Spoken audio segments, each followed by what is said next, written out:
کیونکہ جس کے اندر ظرف نہیں ہے، طاقت نہیں ہے، اسے اس علم سے فائدہ کم ملے گا، نقصان زیادہ ہوگا۔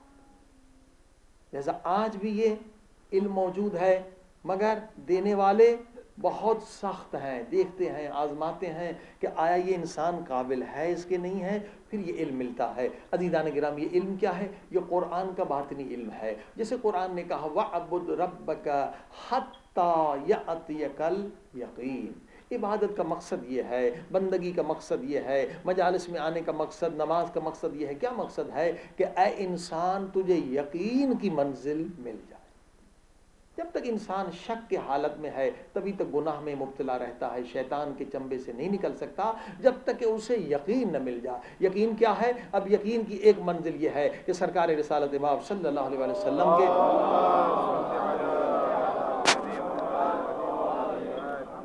ایک جوان صحابی ہیں، کبھی آنکھیں بند کرتے ہیں کبھی آنکھیں کھولتے ہیں۔ رسول خدا فرماتے ہیں تجھے کیا ہو گیا؟ کیوں آنکھیں بند کرتا ہے، کیوں کھولتا ہے؟ وہ صحابی کہتا ہے اللہ کے رسول میرے ماں باپ آپ پر فدا، اللہ نے مجھے مقام یقین عطا کیا، منزل یقین۔ رسول خدا نے کہا یقین کی منزل کے لیے نشانیاں ہیں، کوئی ایک نشانی بتلاؤ کہ تجھے یقین کی منزل ملی ہے نہیں۔ یہ رسول خدا کو پتا تھا لیکن اصحاب کو بتانے کے لیے، ہمیں بتانے کے لیے کوئی نشانی بتاؤ یقین کی کیا منزل ہے۔ وہ کہتا ہے اللہ کے رسول جب میں دیکھنا چاہتا ہوں نا، جو قبریں ہیں، قبروں میں، قبرستان میں جاتا ہوں، قبروں میں دیکھنا چاہتا ہوں تو جب میں نظر ڈالتا ہوں تو پھر اللہ نے مجھے ایک اور نظر دی ہے، یعنی جسے کہتے ہیں برزخی آنکھ، ایک دل کی آنکھ، روح کی آنکھ اللہ نے عطا کی ہے۔ جب میں قبر کو دیکھتا ہوں تو مجھے پتہ چل جاتا ہے کہ اس قبر کے مردے پر عذاب نازل ہو رہا ہے یا رحمت نازل ہو رہی ہے۔ یہ ہے یقین جو رسول خدا نے تصدیق کی۔ میرے صحابیوں یہ سچ کہہ رہا ہے، اللہ نے اسے یہ منزل عطا کی ہے اور فرمایا تم انہیں بھی بتاؤ کہ یہ منزل تجھے کیسے ملی۔ کہا حرام سے خود کو بچایا، ظلم سے خود کو بچایا، اور رات کو تہجد میں اکثر رات گزارتا ہوں اور دن اکثر روزے سے گزارتا ہوں۔ رسول خدا نے فرمایا ہاں یہ سچ کہہ رہا ہے، اے جوان یہ منزل تو نے حاصل کر لی مگر اس منزل کو برقرار رکھنا۔ صلوات پڑھی محمد و آل محمد۔ ہمارے ہاں ابھی تک یقین کی منزل نہیں آئی تو گناہ کی اٹریکشن میں ہم گرفتار ہو جاتے ہیں، گناہ کر گزرتے ہیں، گر جاتے ہیں گناہ میں۔ لیکن انسان اگر آنکھ سے عذاب دیکھ لے کہ شراب کا یہ عذاب ہے، زنا کا یہ عذاب ہے، چوری کا یہ عذاب ہے، غیبت کا یہ، کون بدبخت ہوگا وہ عذاب دیکھ کے یہ کام کرے؟ ہرگز نہیں۔ وہ ان گناہوں سے خود بخود بچ جائے گا۔ ابھی منزل حاصل کرنا تو مشکل ہے لیکن اس کے بعد آسانیاں ہی آسانیاں ہیں۔ صلوات پڑھیں محمد و آل محمد۔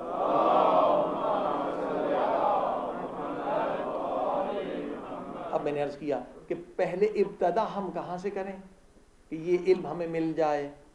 ابتدا کہاں سے، بگننگ کہاں سے؟ پہلی کلاس توبہ کی کلاس ہے۔ جب تک ایک گناہ بھی باقی ہے ہم اس وادی میں قدم رکھنے کے لائق ہی نہیں۔ اور کل آپ نے 6 شرائط سنے توبہ کے، جب تک کہ وہ 6 شرائط والی توبہ ہم نہ کر لیں تب تک ہم یہاں قدم نہیں رکھ سکتے۔ ثواب ملے گا، اجر ملے گا، مگر علم عرفان حاصل کرنے کے لیے کیا ہے؟ توبہ خالص ہو۔ اچھا توبہ کے لیے میں نے کہا ایک چیز کیسے پتہ چلے توبہ قبول ہوئی یا نہیں؟ ایک تو یہ ہے کہ جس گناہ سے آپ نے توبہ کی دوبارہ اگر وہ گناہ نہیں کرتے اب یقین جانے کہ وہ توبہ قبول ہو۔ اگر دوبارہ کرتے ہیں تو وہاں تک تو گناہ مٹ گیا، دوبارہ کیا یعنی وہ توبہ وہ بھی ہے مگر وہ ضعیف توبہ، اس کا بھی اجر ہے مگر وہ حقیقی توبہ نہیں ہے۔ تو عزیزان گرامی اسی طرح سے اگر ہم یہ دیکھنا چاہیں آیا سارے گناہ ہمارے معاف ہو گئے؟ نہیں۔ اب ایک گناہ تو آسان ہے کہ مثلا انسان غیبت کرتا تھا، غیبت نہیں کر رہا یعنی یہ گناہ معاف ہو گیا، لیکن ہزاروں بے شمار گناہ ہمیں کیسے پتہ چلے کہ سارے گناہ ہمارے معاف ہو گئے یا نہیں ہو گئے؟ اس کے لیے بھی امام نے ایک فارمولہ بتایا۔ امام زین العابدین علیہ الصلوۃ والسلام ارواحنا امام ایک فارمولہ بتاتے ہیں، یہ بھی دیکھ سکتے ہو آیا تمہارے سارے گناہ معاف ہو گئے، کوئی چھوٹا بڑا گناہ نہیں رہا، تو تم اس قابل ہو کہ اللہ تمہیں علم عرفان عطا کرے۔ وہ علم جو باطنی علم ہے، وہ جو اصحاب خصوصی اصحاب کو تھا، جو سلمان فارسی کو تھا، جو میثم تمار کو تھا، جو حبیب ابن مظاہر کو تھا، وہ علم تمہیں بھی مل سکتا ہے بشرط کہ گناہ کی نجاست نہ ہو۔ ٹھیک ہے؟ اب امام کیا فرماتے ہیں؟ امام علیہ السلام فرماتے ہیں کہ اللہ نے نماز میں وہ لذت رکھی ہے، وہ مزہ رکھا ہے، وہ سرور رکھا ہے، وہ پلیجر رکھا ہے کہ کائنات کی کسی شے میں وہ لذت نہیں ہے، نہ کھانے میں، نہ پینے میں، نہ نکاح میں۔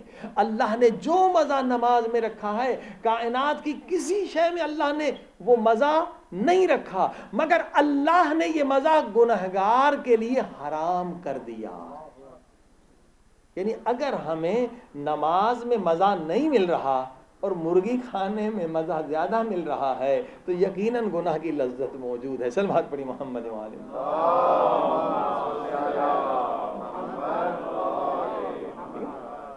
جیسے بیمار جب انسان ہوتا ہے کہتا ہے پانی کڑوا ہے، سب کہتے ہیں نہیں پانی میٹھا ہے، آپ کا منہ کڑوا ہے۔ تو جب انسان بیمار ہوتا ہے تو میٹھی چیز کڑوی لگتی ہے، تو جو گنہگار ہوتا ہے اسے بھی نماز کڑوی لگتی ہے۔ تو جب تک گناہ معاف نہیں ہوئے، یہ بہت اچھا معیار ہے، آسانی ہے نماز۔ اسی لیے کہ الصلاۃ معراج المؤمن، جو بھی ترقی تمہیں ملنی ہے نہ معنوی، اسپریچولی، عرفانی، وہ نماز کے ذریعے سے ملنی ہے۔ جو بھی ترقی اصل نماز ہے، نماز سے تمہیں پتہ چلے گا تمہارے گناہ ہیں۔ اگر نماز میں لذت نہیں مل رہی ہے تو یقیناً گناہ موجود ہے۔ صلوات پہ محمد وعلی محمد۔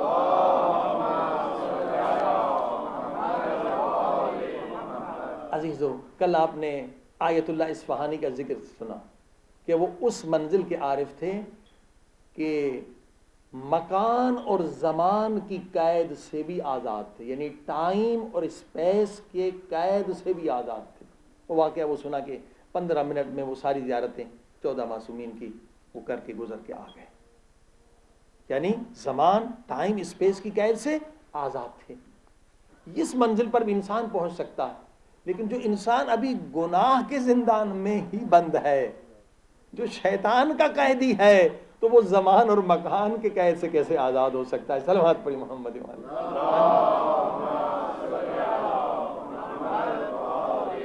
پہلے تو ہم شیطان کے قیدی ہیں، اس سے آزاد ہو جائیں۔ کیسے شیطان کے قیدی ہیں؟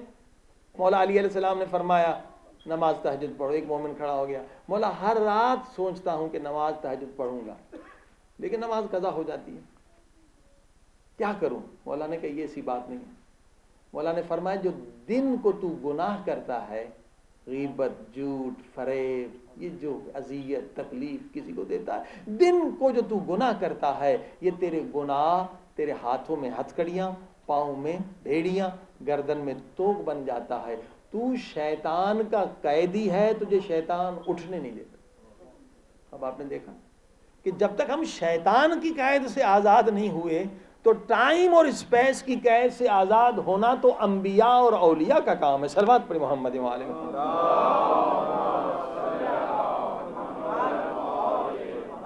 تو جس بزرگ انسان کی بات کی آیت اللہ اصفہانی، وہ اس مقام پر کیسے پہنچے کہ ٹائم کی قید سے بھی آزاد، اسپیس کی قید سے بھی آزاد، زمان کی قید سے بھی آزاد، مکان کی قید سے بھی آزاد۔ عزیزان گرامی، ان کا ایک سچا واقعہ حرم میں، امام علی رضا علیہ السلام کے حرم میں۔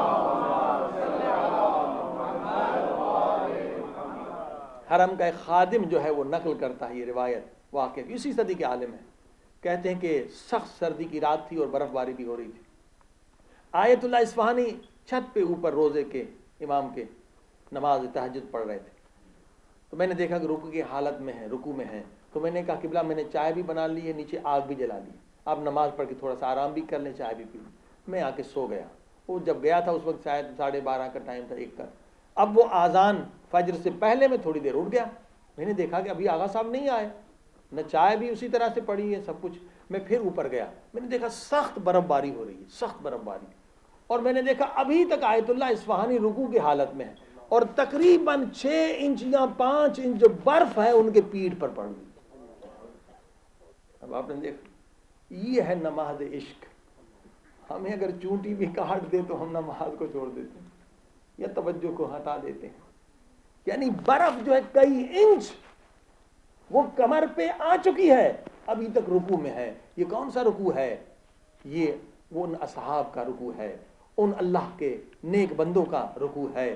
عزیزان گرامی، جو کہتے تھے، اویس کرنی کہتے تھے آج رکوع کی رات ہے تو پوری رات رکوع میں گزار کہتے تھے آج سجدے کی رات ہے تو پوری رات سجدے میں گزارتے تھے۔ کہتے تھے آج قیام کی رات ہے، پوری رات قیام میں گزارتے تھے۔ اب آپ نے دیکھا یہ لذت ہے، اور ایسی لذت ہے، اتنی عظیم لذت ہے کہ سردی بھی پڑ رہی ہے، برف بھی پڑ رہی ہے، مگر وہ جسمانی تکلیف کا احساس نہیں، روحانی لذت اس پہ غالب ہے۔ صلوات پڑھیں محمد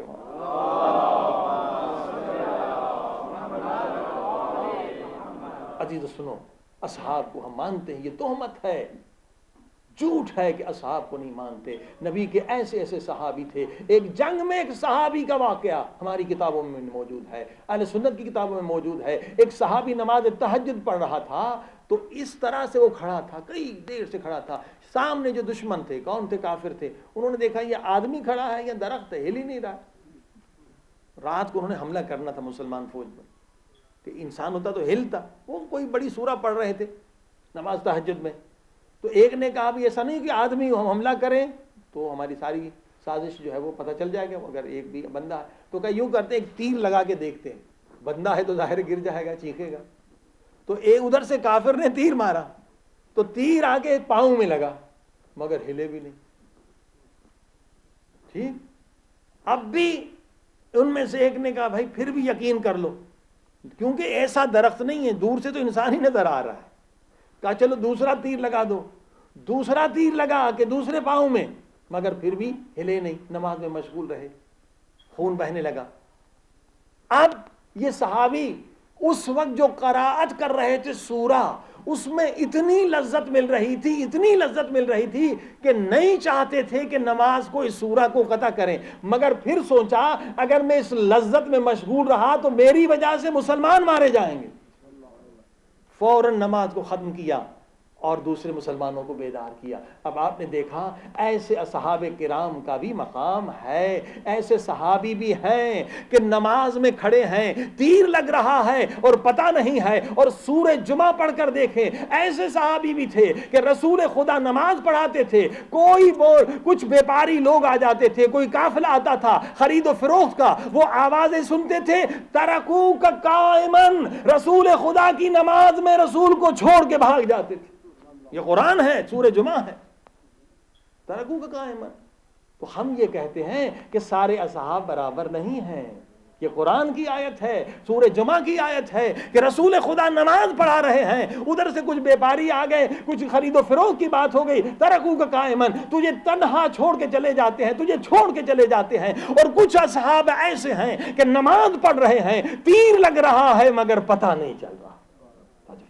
کیونکہ نزدیک جب مسلمان آئیں گے، شیعہ سنی مل کے بیٹھیں گے، سمجھیں گے کہ بھائی ہم بھی اصحاب کو مانتے ہیں، لیکن آپ کا انداز اور ہے، ہمارا انداز ہو رہا ہے، آپ کے ہاں اصحاب کی معنی اور ہے، ہمارے ہاں اصحاب کی معنی ہو رہا ہے۔ فقط یہ ہے، آپ میں سے بہت سارے کہتے ہیں کہ سارے اصحاب برابر ہیں، لیکن ہم کہتے نہیں سارے اصحاب برابر نہیں۔ قرآن کہہ رہا ہے قل لم تؤمنوا، ان سے کہہ دو کہ تم مومن نہیں ہو، تم مسلمان ہو۔ کچھ مسلمان تھے، کچھ مومن تھے، اور ایمان کے بھی درجے ہیں، کوئی پہلے درجے پر، کوئی دوسرے درجے پر، اور سلمان وہ ہے جو 10ویں درجے پر۔ تو اصحاب کا مقام ہے۔ صلوات پڑھی محمد وآلہ محمد۔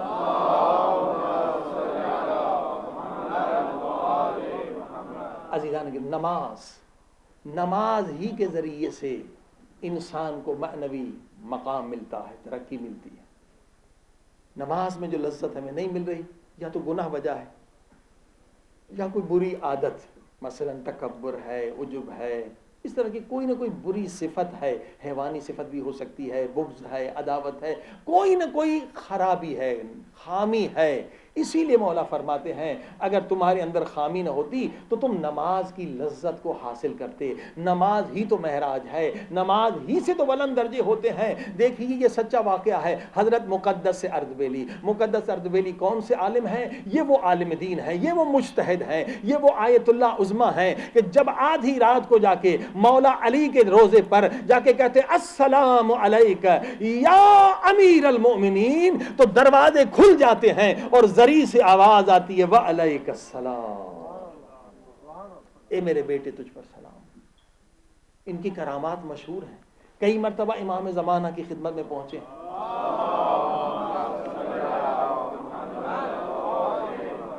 اب انہیں یہ مقام کیسے ملا؟ یہ بھی نماز کے ذریعے سے، یہ بھی طہارت کے ذریعے سے۔ ان کا مشہور واقعہ ہے کہ یہ بہت فقیر طالب علم تھے، مالی لحاظ سے بہت غریب تھے، مگر رسول خدا کہتے ہیں الفخر فخری، فقیری اگر معرفت ہو، انسان کے پاس علم ہو، یہ میرے لیے فخر ہے، رسول خدا کہتے ہیں۔ رسول خدا کی زندگی سادہ تھی، چاہتے تو بادشاہوں سے بھی زیادہ آرام سے رہ سکتے تھے، مگر کہ الفقر فخری، یہ فقیروں کے ساتھ رہنا میرے لیے فخر ہے۔ یہ بھی اسی طرح کے انسان تھے، بہت سادہ تھے، بہت، لیکن زندگی فخر کے ساتھ، یعنی فخر سے مراد خوش تھے، اس فقیری پہ کوئی پشیمانی نہیں تھی، لہٰذا ایک کمرے میں رہتے تھے کہ کوئی دوسرے کو جگہ دوں گا میری فقیری کا حال اسے پتہ نہ چلے۔ اس کے شہر کا ایک طالب علم آ گیا، اسے کمرہ نہیں مل رہا تھا، مدرسے میں ظاہر ہے کہ اس زمانے میں امکانات کم ہوتے تھے، انہوں نے کہا بھائی ٹھیک ہے میں جگہ دوں گا اس شرط کے ساتھ کہ میرا حال تجھے کسی کو بتانا نہیں ہے۔ کہا ٹھیک ہے۔ اب انہوں نے آگے دیکھا کہ یہ طالب علم اتنا عظیم شان ہے، اتنا متقی، مگر اس بیچارے کے پاس پیسے نہیں۔ کیا کرتا ہے؟ تربوز، یہ واٹر میلن لیتا ہے، ایک مرتبہ واٹر میلن کھا لیتا ہے، پھر اس کی کھالیں کھا کے گزارتا ہے، اس کے لیے کبھی کھانے کے پیسے نہیں، کوئی واٹر میلن کی کھالیں کھا کے اپنی پڑھائی کر رہا۔ تو آخر انسان تھا، اس کے دل میں بہت رحم آ گیا، اس کے پاس بھی رقم نہیں تھی۔ اچانک ایک اس کا کوئی دوست آیا، جاننے والا، اس کے والد کا، بیپاری تھا، بزنس مین تھا، اس نے کبھی کھانے کے بعد کہا یہ کھالیں پھینک کیوں نہیں دے رہے ہو؟ کچرے میں ڈسٹ بین میں پھینک دو، یہ کھالیں کہاں کے لیے بانٹو؟ اس نے کہا کیا بتاؤں، میرا جو دوست ہے نہیں بہت غریب ہے، مگر اپنا وہ غربت کا حال کسی کو بتانا پسند نہیں کرتا، یہ رات کا کھانا ہے اس بیچارے کا، رات کو یہ کھالیں کھا کے سو جاتا ہے۔ اس کے دل میں بہت رحم آ گیا۔ اس زمانے میں جو 1000 تومان، یعنی آج کل کے لاکھوں کے حساب ہو گئے، اس زمانے میں تو بہت سستائی کا زمانہ تھا، 1000 تومان سمجھے ملین کا حساب لگا لیں، لاکھوں کا اس نے نکال کے دے دیا، کہ یہ میری طرف سے ان کو ہدیہ دینا، کہ ایک طالب علم اس طرح سے نہ رہے۔ اب جناب وہ تو چلے گئے، جب یہ مقدس اردبیلی صاحب آئے تو انہوں نے 1000 تومان رکھ دیا، یہ کہا کہ یہ فلاں آدمی آیا تھا، اس نے جب آپ کی کھالیں دیکھیں تو ان کے دل میں کچھ آ گیا، انہوں نے 1000 تومان دے دیا۔ کہا اس نے کہا میں نے آپ سے کہا تھا کہ آپ میرے حال کو کسی کو بیان نہ کریں۔ کہا بہرحال مجھ سے غلطی ہوگی، یہ آپ کی امانت ہے۔ اب انہوں نے امانت رکھ لی۔ اب اتفاق دیکھیے، اللہ نے بھی امتحان لینا چاہا، وہ طالب علم جو کھالیں کھا کے گزارنا تھا، اس رات ان پر غسل واجب ہو گیا۔ اب ایران میں آج بھی، پہلے بھی ایسے سسٹم تھا کہ حمام جو تھے، باتھ رومز اندر نہیں ہوتے تھے، باہر ہوتے تھے، اور وہ جو کھلتے تھے وہ آذان فجر کے قریب کھلتے تھے۔ اب یہ نماز تہجد کا عادی انسان تھا، نماز تہجد کا عاشق تھا، فوراً گیا حمام والے کے دروازے سے کھٹکھٹایا کہ دروازہ کھولو۔ اس نے کہا بھائی ابھی تو 1-2 گھنٹے باقی ہیں، ابھی میں دروازہ نہیں کھولتا، نماز آذان فجر کے وقت دروازے کھلیں گے۔ کہا آذان فجر کے وقت اگر دروازے کھلیں گے تو میری تو نماز چلی جائے گی۔ کہا بھائی میں تمہیں 100 تومان دینے کے لیے تیار ہوں۔ اب 100 تومان وہ مہینے میں نہیں کماتا تھا۔ اس نے کہا یہ کوئی آدمی نعوذ باللہ دیوانہ ہے کیا ہے، 100 تومان؟ کہا ہاں بھائی 100 تومان۔ کہا نہیں کھولوں گا۔ کہا میں 200 تومان دیتا ہوں۔ کہا نہیں کھولوں گا۔ کہا میرے پاس 1000 سے زیادہ نہیں، 1000 تومان لے لو، مجھے نہانے دے دو۔ اور جناب انہوں نے جا کے غسل کیا اور آ کے پہلے 2 رکعت نماز شکرانہ ادا کی کہ میرے اللہ یہ تو نے سبب پیدا کیا، اگر 1000 تومان نہ ہوتے تو میری نماز تہجد قضا ہو جاتی۔ ہاں جی، اب ہم جیسا آدمی ہوتا تو کہ 1000 تومان رکھ کے پورا سال کباب کھاتے رہیں گے۔ صلوات پڑھی محمد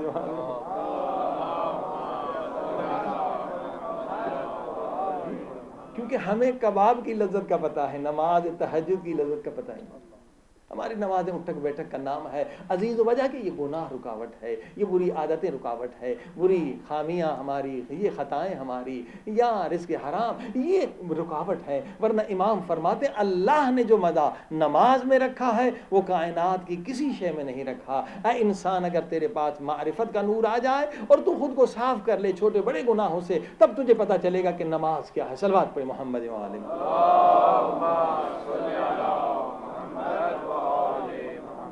اسی لیے آپ دیکھیے کربلا میں سب سے بڑا درس نماز کا ہے۔ ہاں، امام حسین علیہ السلام خاص طور پہ حضرت عباس علیہ السلام کو بھیجتے ہیں کہ جا کے انہیں کہو کہ ہمیں 1 رات عبادت کے لیے دے دو۔ یہ 10ویں کی رات امام حسین نے جملے یہ کہے ہیں تاریخ میں کہ میں عاشق نماز ہوں، میں عاشق دعا ہوں، میں عاشق تلاوت قرآن۔ یہ نہیں کہ پڑھنے والا، عام پڑھنے والے نہیں ہیں، عاشق ہوں میں، ایک رات ہمیں دے دو کہ ہم جی بھر کے دعا مانگیں، جی بھر کے نماز پڑھیں، جی بھر کے قرآن کی تلاوت کریں۔ عزیزان گرامی، یہ کربلا ہمیں عشق نماز سکھا رہا ہے۔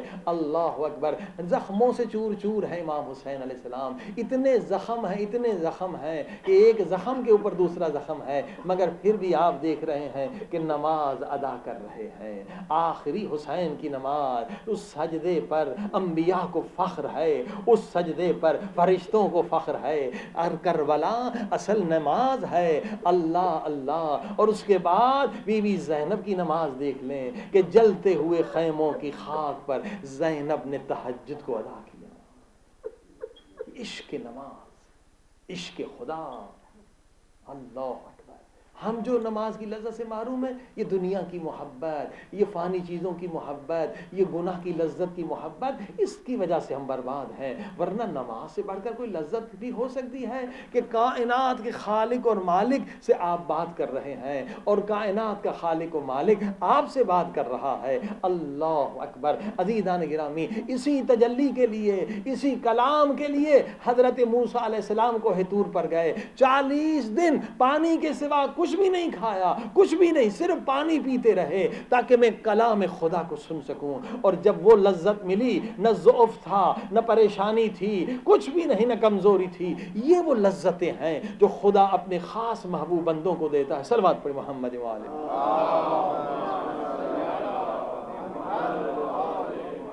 آج ہم اشارہ کر دیتے ہیں، آخر عارف کا مقصد کیا ہوتا ہے؟ یہ اتنی ساری زحمتیں کیوں اٹھاتا ہے؟ میں نے کہا نا، عارف اور زاہد میں زمین آسمان کا فرق ہے۔ زاہد عبادت کرتا ہے جنت کے لیے، مگر عارف جنت کی لالچ میں عبادت نہیں کرتا، حوروں کی لالچ میں عبادت نہیں کرتا، بلکہ کیا ہوتا ہے اس کا مقصد؟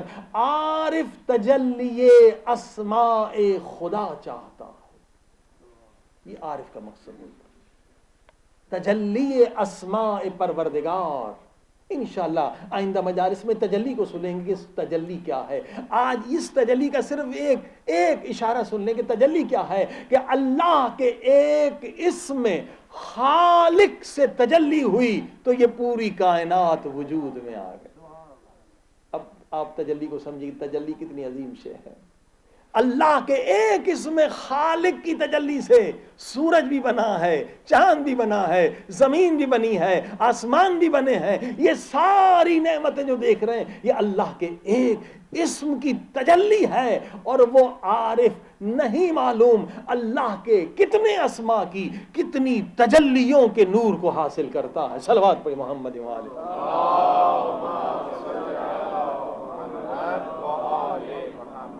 بہت بلند مقام ہے عارف انسان کا۔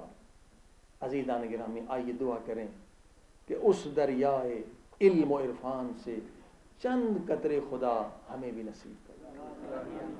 یقیناً ہمارے اندر انقلاب آ جائے گا، ہماری زندگیاں بدل جائیں گی، زندگیاں نورانی ہو جائیں گی اگر چند قطرے بھی ہمیں مل جائیں۔ صلوات پڑھ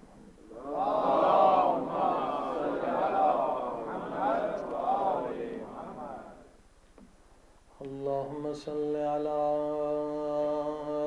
محمد و آل محمد و عجل فرجہم۔ سب مل کے اللہم صل علی محمد و آل محمد و عجل فرجہم۔ اللہم صل علی محمد و آل محمد و عجل فرجہم۔ یا اللہ یا اللہ یا اللہ، بلند آواز یا اللہ یا